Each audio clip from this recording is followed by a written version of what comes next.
Japan दुनिया के तरक्की याफ्ता तरीन ममालिक में आता है। चाइना और अमेरिका के बाद जापान ही वो मुल्क है जो सुपर पावर बनने की दौड़ में सबसे आगे है। मगर आपको ये सुनकर हैरानगी होगी कि साल में 1500 और हर रोज 3 या 4 ज़लज़लों का आना जापान में मामूल की बात है। हिरोशिमा और नागासाकी पर एटम बम की तबाही और अब ये ज़लज़लों की क़यामत, उसके बावजूद भी दुनिया की सबसे बेहतरीन कौम जापान। आइए जानते हैं जापान कैसे इन ज़लज़लों से निपटता है। जापान में ज़लज़ले क्यों आते हैं? अल्लाह ताला ने जापान को ज़मीन की जिस लोकेशन पर बनाया है, दर हकीकत में वही लोकेशन इसके लिए दर्द-ए-सर है। जापान एशिया में मौजूद बहरुल काहिल यानी पैसिफिक ओशन के शुमाल मगरब साइड पर वाक़ है। जापान उसी बहरुल काहिल के करीब एक पट्टी जिसे रिंग फायर कहते हैं पर मौजूद है। 40,000 किलोमीटर तवील इस पट्टी के नीचे टेक्टोनिक प्लेट्स हैं, जबकि ज़मीन के ऊपर आतिशफ़शां पहाड़ हैं। टेक्टोनिक प्लेट्स और आतिशफ़शां पहाड़ ही तो ज़लज़ला आने की दो सबसे बड़ी वजूहात होती हैं। ऊपर से सितम ज़रीफ़ी ये कि पैसिफिक ओशन जिसके किनारे पर यह मुल्क आबाद है, इस समंदर की तह में भी कई जिंदा आतिशफ़शां पहाड़ मौजूद हैं। इसीलिए अक्सर किसी बड़े ज़लज़ले के बाद जापान में सुनामी वगैरह यानी सैलाब वगैरह भी आ जाता है। जापान में आने वाले सबसे बड़े ज़लज़ले। दोस्तों, वैसे तो जापान में छोटे मोटे ज़लज़ले आए दिन आते ही रहते हैं, मगर तारीख के पन्ने पलटने से हमें कुछ ऐसे ज़लज़लों के बारे में पता चलता है जिन्होंने इज्तिमाई तौर पर लगभग 1 लाख लोगों को मौत के घाट उतार दिया। जैसा कि 1948 में आने वाले ज़लज़ले में 31,000 मौत की घाटी में उतर गए। इसके अलावा 1611 में आने वाला ज़लज़ला 3700 अफराद के लिए मौत का पैगाम लेकर आया। और इसी तरह 1971 में तकरीबन 14,000 लोगों की जिंदगियां ज़लज़ले की नज़र हो गईं। वैसे 1971 के बाद जापान ने काफी हद तक ज़लज़लों से निपटने और अपनी गलतियों से सबक सीखकर अपने इंफ्रास्ट्रक्चर को मजबूत करने की भी भरपूर कोशिशें की।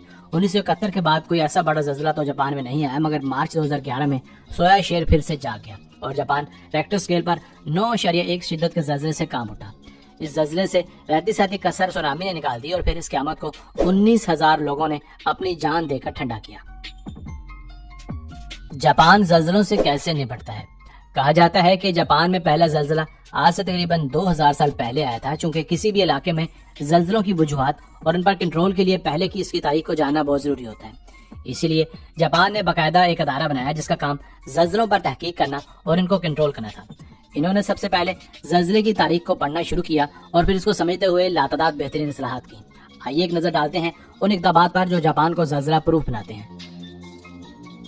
Advance buildings.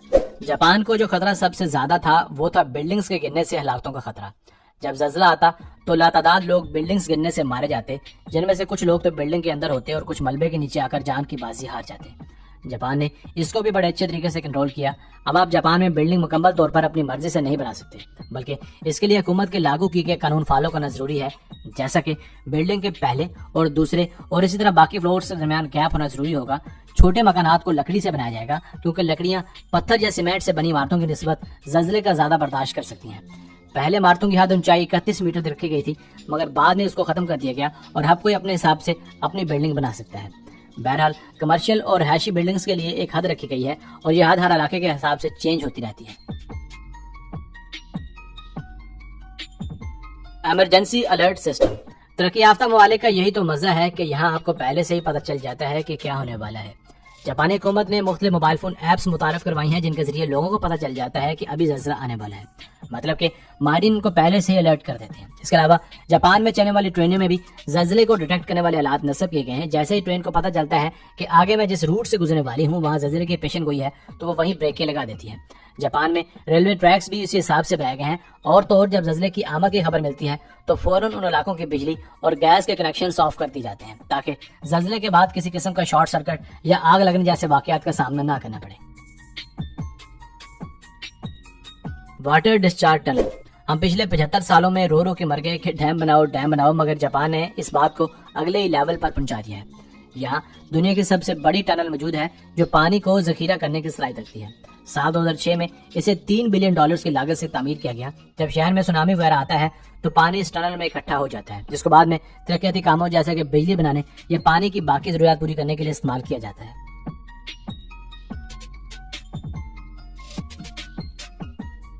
Special training. बहुत से काम जो हमारे अपने करने के थे वो हमने हुकूमत पर डाले हुए हैं। जापान में लोगों के अंदर बहुत सी इस बात का शऊर है कि ज़लज़ला आने पर उन्हें कैसे रिएक्ट करना है। बच्चों को छोटी उम्र से ही स्कूल में इस बात की ट्रेनिंग दी जाती है। उनको बताया जाता है कि आपने ज़लज़ला आने पर कैसे टेबल के नीचे छुप जाना है या किसी खुले मैदान में जाकर खड़े होना है। بچوں کو سکھایا جاتا ہے کہ سب سے پہلے تو آپ نے گھبرانا نہیں ہے اور نہ ہی زلزلہ آنے پر آپ کی کام میں ٹانگنی چاہیے، کیونکہ انسان تبھی کوئی فیصلہ صحیح سے لیتا ہے جب وہ پینک نہیں کرتا۔ اس کے علاوہ آپ کو ہر گھر میں ایک ایسا بیگ یا کٹ ضرور ملے گی جس میں ضرورت کا سامان جیسے کہ ٹارچ لائٹ اور دوائیاں وغیرہ پڑی ہوں گی، تاکہ اگر ہنگامی صورتحال میں گھر سے نکلنا بھی ہو تو وہ بیگ اٹھا کر وہاں سے بھاگا جا سکے۔ زلزلے سے بچنے کی ہدایات وغیرہ 24 گھنٹے ٹی وی چینلز پر نشر کی جاتی ہیں، اور اب تو یہ سارے جاپانیوں کو حفظ ہو چکی ہوں گی۔ تو بس یہیں تک تھی آج کی ویڈیو۔ آپ کو جاپانیوں کا یہ انداز کنٹرول کیسا لگا ہمیں کمنٹ سیکشن میں لازمی بتائیے گا۔ اگر ویڈیو پسند آئی ہو تو پلیز ویڈیو کو لائک کر کے چینل کو بھی سبسکرائب کر دیجیے۔ آپ کا بہت شکریہ۔